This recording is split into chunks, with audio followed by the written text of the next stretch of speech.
harus semangat untuk menghadiri majelis-majelis ilmu karena keberkahan ada pada hadirnya kita dalam majelis ilmu. Media juga dapat menjadi pengaruh besar dalam bentuk opini publik mengenai agama Islam itu sendiri. Media itu membentuk citra Islam di mata para masyarakat pada umumnya. Lalu juga akan memunculkan stereotipe tentang kaum muslimin. Pada slide ini kita membahas tentang imajinasi agama Islam di mata media Barat. Media Barat seringkali mengaitkan agama Islam dengan hal-hal yang negatif. Hal-hal negatif itu contohnya adalah teroris.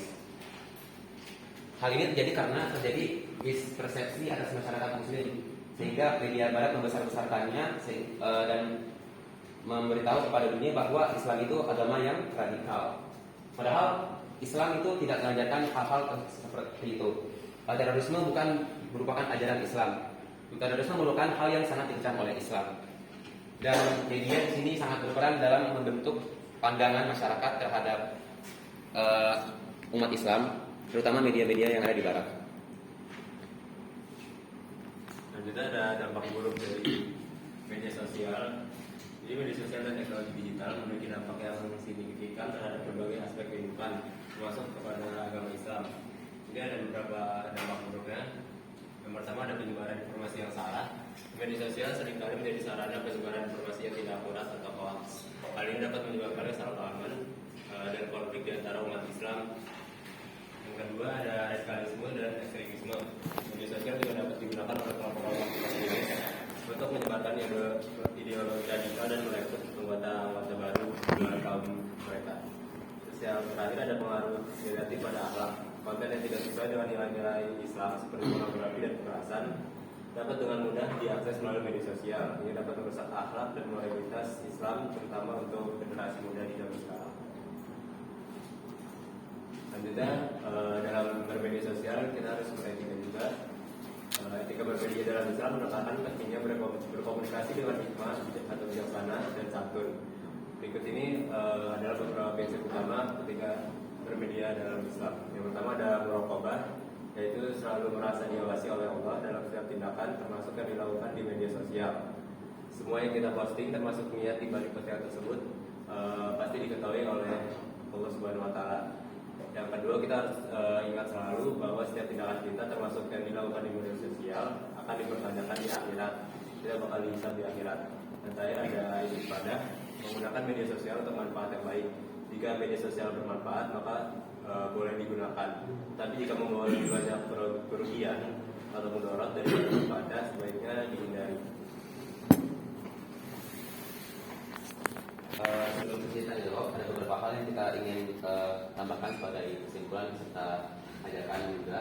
Jadi bagaimana tadi pada awal dijelaskan bahwa pengertian media adalah sarana komunikasi yang dapat dimanipulasi oleh pembuat berita, yang mana fungsinya untuk menyampaikan ide atau gagasan dari pembuat berita tersebut kepada pembaca berita.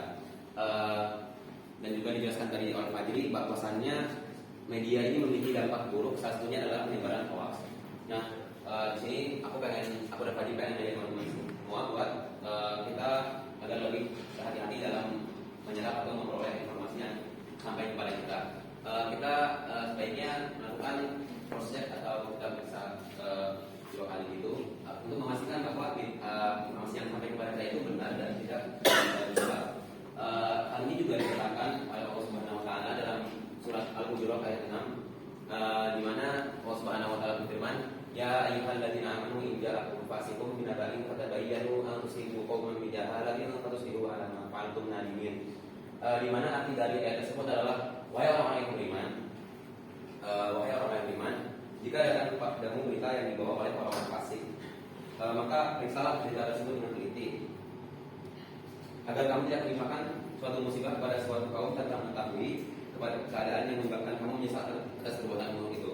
Dari sini kita diinformasikan oleh Allah Subhanahu Wa Taala bahwa dalam menerima informasi kita harus mengecek ulang informasi tersebut, apalagi jika yang membawa berita tersebut adalah orang-orang yang tidak dikenal. Lalu juga karena kita sekarang sudah mendekati momen-momen pilkada, mungkin media ini dapat menjadi sebuah sarana yang meresahkan dalam rangka menjatuhkan atau mengkritik pemimpin-pemimpin yang akan mencalonkan diri untuk pilkada nanti. Di mana kita tahu bersama bahwa pemimpin-pemimpin itu ada yang beragama Islam. Kita itu sebagai kaum muslimin tidak boleh menjatuhkan darah, menjatuhkan harta dan martabat mereka. Jadi di sini kita pengen menekankan bahwa menjelang pilkada kita jangan sampai menyebarkan informasi yang menyerang oknum tertentu, terutama yang beragama Islam. Mungkin sekian yang bisa kami sampaikan. Selanjutnya jika ada yang ingin bertanya, kami persilahkan.